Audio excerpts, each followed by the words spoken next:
Sir ಈ ಭೇಟಿ ಉದ್ದೇಶ ಏನು ಸರ್ ತಮ್ಮದು?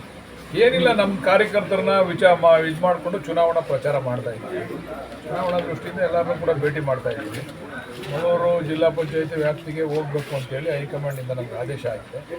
ಎಲ್ಲರನ್ನೂ ಕೂಡ ನಮ್ಮ ಕಾರ್ಯಕರ್ತರನ್ನ, ಬೇರೆ ಪಕ್ಷದ ಕಾರ್ಯಕರ್ತರನ್ನ, ಮುಖಂಡರುಗಳನ್ನ ಭೇಟಿ ಮಾಡ್ಕೊಂಡು ಹೋಗ್ತೀವಿ. ಏನಾದರೂ ಇದು JDS BJP ಇದನ್ನು ಮುಖಂಡರುಗಳೇನು ಸೇರ್ಪಡೆ ಆಗ್ತಿದ್ದಾರೆ ಸರ್?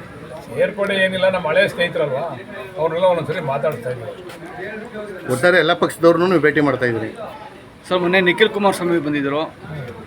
ನಿಖಿಲ್ ಕುಮಾರಸ್ವಾಮಿ ಬಂದು ಈಗಾಗಲೇ ಕ್ಷೇತ್ರದ ಪ್ರವಾಸ ಮಾಡ್ತಾವ್ರೆ. ಇದ್ರ ಬಗ್ಗೆ ತಮ್ಮ ಅಭಿಪ್ರಾಯ ಏನು ಸರ್? ನನ್ನ ಅಭಿಪ್ರಾಯ ಏನು, ಅವರು ಹಿಂದೆ ಶಾಸಕರಾಗಿದ್ರು, ಅವ್ರ ಅಪ್ಪ ಓಡಾಡ್ತಾವ್ರೆ, ಅವ್ರ ಕೆಲಸ ಅವ್ರು ಮಾಡ್ತಾವ್ರೆ, ನಮ್ಮ ಕೆಲಸ ನಾವು ಮಾಡ್ತೀವಿ. ಸರ್, ನಿಮ್ಮ ಕಾಂಗ್ರೆಸ್ಸಿಂದ ಅಭ್ಯರ್ಥಿ ಇನ್ನೂ ಪ್ರಕಟ ಮಾಡಿಲ್ವಲ್ಲ, ಏನು ಸರ್?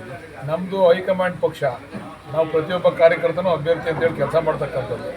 ನಮ್ದು ಯಾವುದೋ ಒಂದು ಪ್ರಾದೇಶಿಕ ಪಕ್ಷ ಅಥವಾ ಕುಟುಂಬದ ಪಕ್ಷ ಅಲ್ಲ ಇದು, ಅಭ್ಯರ್ಥಿ ತೀರ್ಮಾನ ಮಾಡೋಕ್ಕೆ. ಹೈಕಮಾಂಡೇ ತೀರ್ಮಾನ ಮಾಡಬೇಕು. ಆ ವಿಚಾರವಾಗಿ ನಾವು ಪಕ್ಷ ಸಂಘಟನೆ ಮಾಡ್ತಾ ಇದ್ದೀವಿ ಅಷ್ಟೇ. CP ಯೋಗೇಶ್ ಹೈಕಮಾಂಡ್ ಮಾಡ್ತದೆ. CP ಯೋಗೇಶ್ವರ್ ಏನೋ ಕಾಂಗ್ರೆಸ್ ಸೇರ್ಪಡೆ ಆದರೆ ಬರ್ಕೋತೀರಾ ಸರ್? ಏನು ನಮ್ಮ ತತ್ವ ಸಿದ್ಧಾಂತ ಒಪ್ಪಿ ಬರೋದಾದ್ರೆ ನಾವಾಗಿ ಬೇಡ ಅನ್ನೋ ಬರಲಿ ಬಿಡಿ, ಅದು ಹೈಕಮಾಂಡ್ ಮಟ್ಟದಲ್ಲಿ ತೀರ್ಮಾನ ಆಯ್ತದೆ. ನಾವಿಲ್ಲಿ ಕೂತ್ಕೊಂಡು ಹೇಳಲಿಕ್ಕಾಗಲ್ಲ.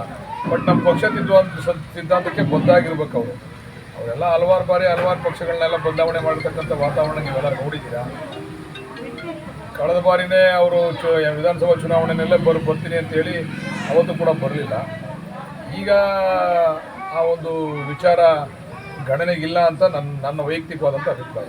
CP ಯೋಗೇಶ್ವರ್ ತಮ್ಮ ಜೊತೆನೂ ಕೂಡ ಮಾತಾಡೋರೆ ಅಂತಲೂ ಎಲ್ಲ ಸುಳ್ಳು ಹೂವು. ಯಾರ ಜೊತೆನೂ ಮಾತಾಡಿಲ್ಲ. ಅವರೆಲ್ಲ ಅವ್ರು ಮಾತಾಡ್ತಕ್ಕಂಥದ್ದು ಯಾವ್ದು ಸತ್ಯ, ಯಾವ್ದು ನಿಜ ಅಂತೇಳಿ, ಯಾವ್ದು ಸುಳ್ಳು ಅಂತೇಳಿ ನೀವು CP ಯೋಗೇಶ್ವರ್ ಅವ್ರನ್ನ ಕೇಳಬೇಕು.